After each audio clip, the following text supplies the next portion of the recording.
Stop the War Coalition will be organising actions through the APEC gathering when we have the appalling imposition of a wall. Like, it's not really a very big wall when you think about the one that's being driven through the heart of Palestine at the moment, but nevertheless, it makes us think what it is like to have a walled city where the powerful leaders who are pushing us into war are protected behind the walls and the rank and filers, the people of the city, are locked out. I do want to introduce Matt Howard. Matt fought with the US Marines in Iraq on 2 tours of duty, but he's now part of the growing number of soldiers who are organising to end that occupation. The Iraq Veterans Against the War, which is the organisation on whose behalf Matt is speaking, are leading the current escalation of anti-war activity in the United States. They've got chapters in 42 states, and they're taking a leading role in the international campaigns in which Australians are able to participate. My name is Matthew Howard. I'm a former U.S. Marine. I did 4 years in the U.S. Marine Corps. I joined the Marines coming out of high school, looking for money for college. I was in the tank battalion, and our first objective once we got into Iraq, coming from Kuwait, was called Operation Crown Jewel, and that was to secure the 3rd largest oil refinery in the world. So, that didn't leave much room for speculation about why exactly we were there. This was a war of aggression, an invasion into a foreign sovereign nation, which under Nuremberg standards is a war crime. In the United States, in the media, we always hear about how this war has turned out to be a mistake, that we went in with the best intentions, but through a series of miscalculations and blunders, that 4 years later it turns out that things aren't going so well. But that's based on the initial premise that we had the right to be there in the first place. Well, I was there for the initial invasion, and we set the tone for the next 4 years of occupation. And that initial period of the war got no coverage when it came to the gross civilian casualties and the horrific atrocities that we committed all the way to Baghdad. It was our actions that laid the groundwork for how we were to treat the Iraqis for the next 4 years to come, and how we're still continuing to treat them today.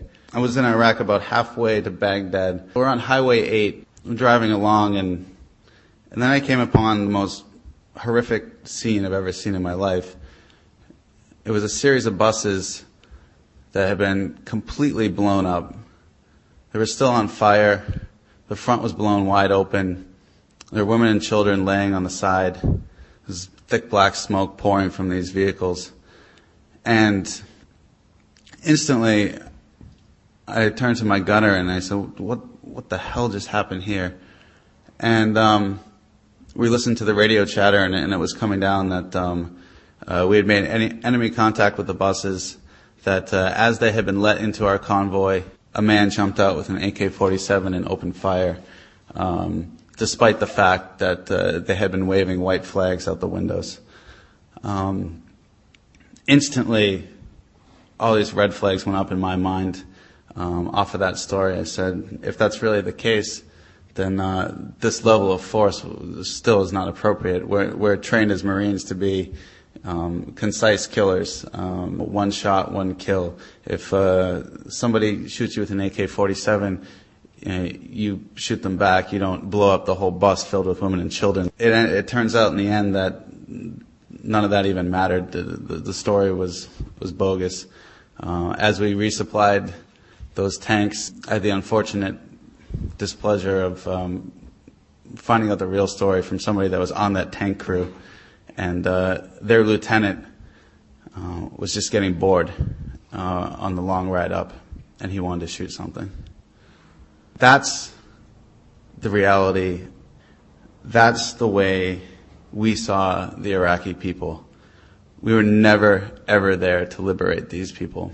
It didn't take too much analysis to realize that if we're there to win the hearts and minds of the Iraqi people, that this is not how you go about doing that. I drove a supply truck for this company of tanks, and on that truck I had food and water and miscellaneous weapons parts, communication gear for the rest of my company. I was also given this pallet of humanitarian rations, this huge crate of food, and it was stamped humanitarian. So when we crossed the border from Kuwait into Iraq, instantly saw all these little kids started lining the streets on both sides, and they were begging for food. I mean, it's an incredibly impoverished region. I reached back and started opening this gigantic crate of food that was given to me and started handing it out. No sooner did I start handing out this food did my first sergeant fly up in a Humvee and made, in no uncertain terms, crystal clear that I was under orders not to hand out any more food to one more Iraqi child.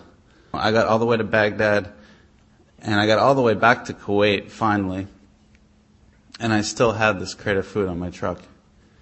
And at that point, I just went up to my command, and I said, well, what do you want me to do with this? And they said, bury it with the trash. Word came down from the high brass, and they said, we don't want to give the Iraqis the wrong impression about why we're here, so we're not going to give out any food. All food was ordered to stay on the trucks. We were there to fight the Iraqis and to take Baghdad.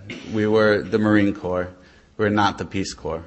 It was unbelievable, like the fact that, like, well, why did you even give this to us? I mean, they couldn't even just make a thin attempt to appear to be doing, you know, humanitarian work.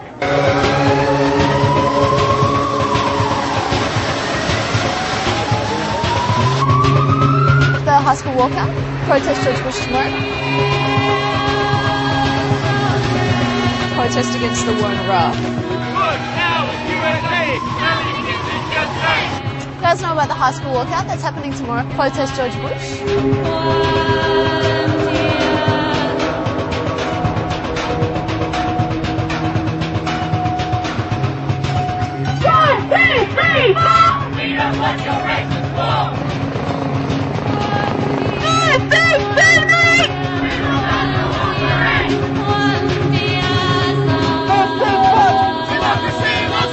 When we got to Baghdad, one of the first buildings we secured was the UN headquarters building. We found out a unit had arrived actually the day prior. So as we were going through this building, the building was destroyed. It was trashed.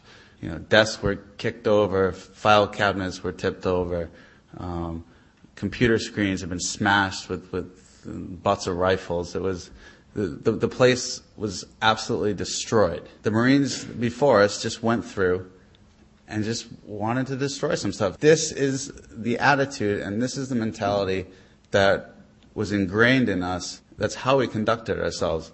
You know, and that translates directly to the way that we then started to carry out house raids.